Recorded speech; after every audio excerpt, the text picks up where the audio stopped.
Hey everybody, this is Jim at FreeChartVideos.com using time-honored techniques to understand modern markets, and today we're going to be doing it while my computer rebuilds a RAID volume. So we'll see if it works. This video is for educational purposes only. It is not intended to be used as any form of investment advice. I can draw lines on charts, but you have to draw your own conclusions from your own due diligence and make investment decisions that are suitable for your own financial situation. I'm not a licensed professional. I'm a guy who just draws lines on charts. So let's look at the S&P. All right, we are looking at a 5-minute chart, and basically what I want to show you is the current thesis is that the S&P is in a pullback to potentially as high as this neckline, which is a little over 1260, but it doesn't have to go there. We've got a 61.8 retracement level that's right around, let's call it 1260. And if we hit that level, then I'm thinking you pretty much got to short that.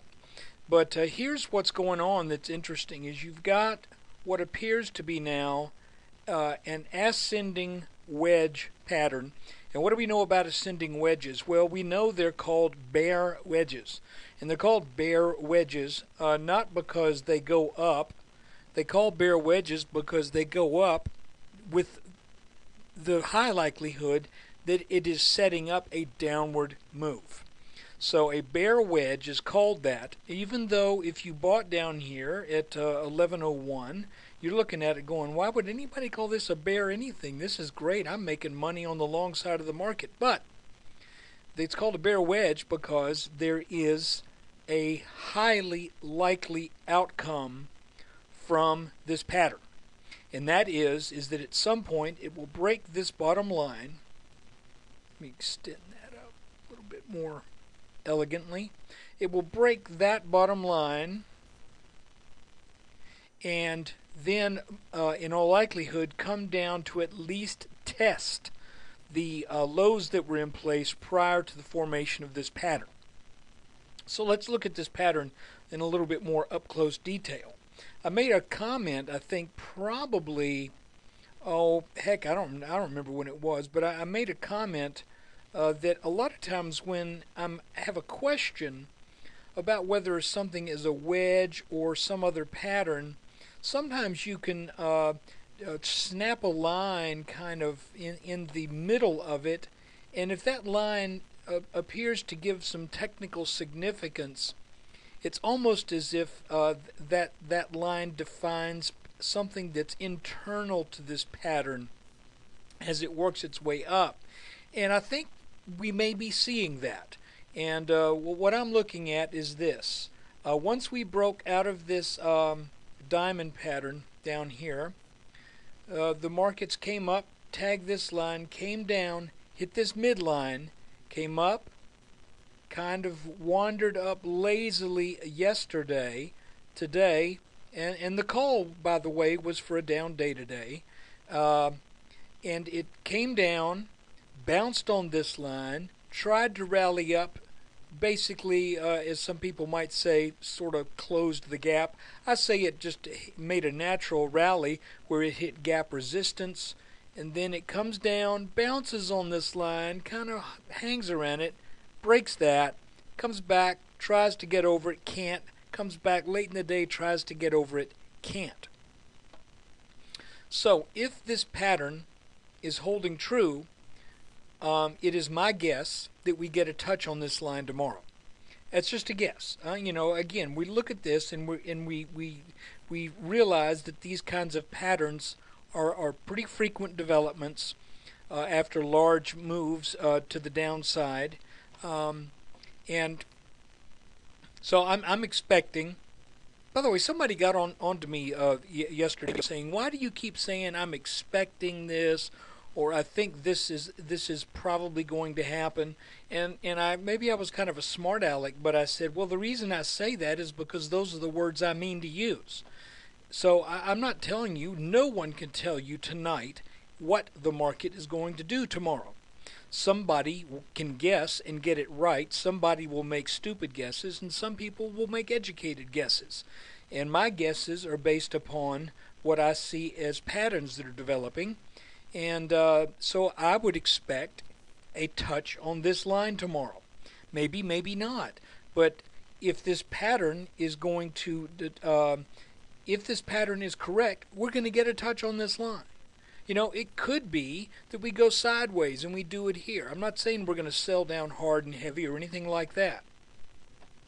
But anyway, the general tendency of an ascending wedge, if this pattern continues to hold this form and this shape, is that the market is pretty much locked with a ceiling at the apex of this pattern. That's just the way they tend to work.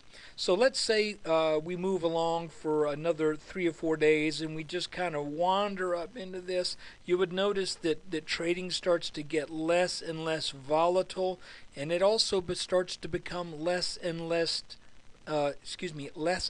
profitable. Until finally people say, you know, there just isn't enough wiggle room in this market for me to make any money. I'm not going to play it. I'm going to sell. And that's what takes things down out of this pattern. It is the fact that there just isn't enough play in it anymore for buyers to be interested. So then it'll get slammed down. But let's say that were to happen. Let's say that this pattern keeps working for 3 days, and then it gets up to about 12.25, 12.30. Then this pattern breaks. Well, you might say, well, that's where you're definitely going to short it. Well, that might be a good place to start some short positions. But the best place would be on a retest of this line, on a back test. So again, I still think there's a very good chance we get up to this 1260 level. If we don't, you know, it wouldn't terribly surprise me. But the way this is looking, it just looks like that's what's in the cards. So look, that is the update for today. And by the way, if that does happen, then we have to start looking at what kind of support we would have underneath us. You know, I would expect this line to offer some support again. If that gives, then me personally, I'm looking at something around the extended neckline from this big inverted head and shoulders back from 2009 and late 2008. So if this gives, then I'm thinking 1,040, 1,030, something in that area, wherever this line is. If that breaks, then we start looking way down low. So right now, the long-term call, I am a question mark, because these head and shoulders formations have a tendency to be a major turn, and you have to respect that. Now, this one right here that was inverse was not a major turn because it was a consolidation, but this one is at a top, and it comes after a nice long gain. It also broke every trend line that we could conceive of from either this very bottom or from a point that I liked to use that was about a week or so after that bottom came in. But anyway, for right now, we are looking at a potential wedge. That is the pattern that I am looking to trade on. I went short here, and I will cover when we get there. Almost covered here today, but I'm looking at it and I'm going, nope, I think it's going to come down either to this level again or close enough to it. Then long on the tag of that line, whenever it gets back up to this line, sell that, and then start to watch things very carefully, because when this bottom line breaks, it's liable to be another precipitous move. So look, thanks for watching.